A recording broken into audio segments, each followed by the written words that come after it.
soluble, di natutunaw sa tubig.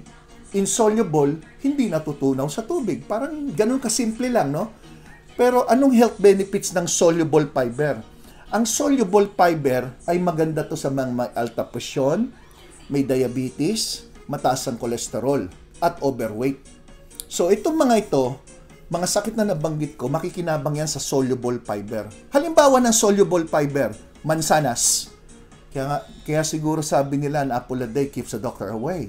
Kasi pag kumain ka pala ng mansanas, mayroon advantage dito ha. Ulitin ko, hypertension, diabetes, mataas ang kolesterol at hindi makadumi. May magsasalta dyan, Dok, bakit ako pag kumain mansanas di ako makadumi?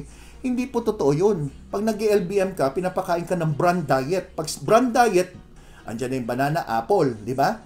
Yun banana, rice, apple. Yung A doon, apple. So ibig sabihin, para mabuo yung dumi nyo.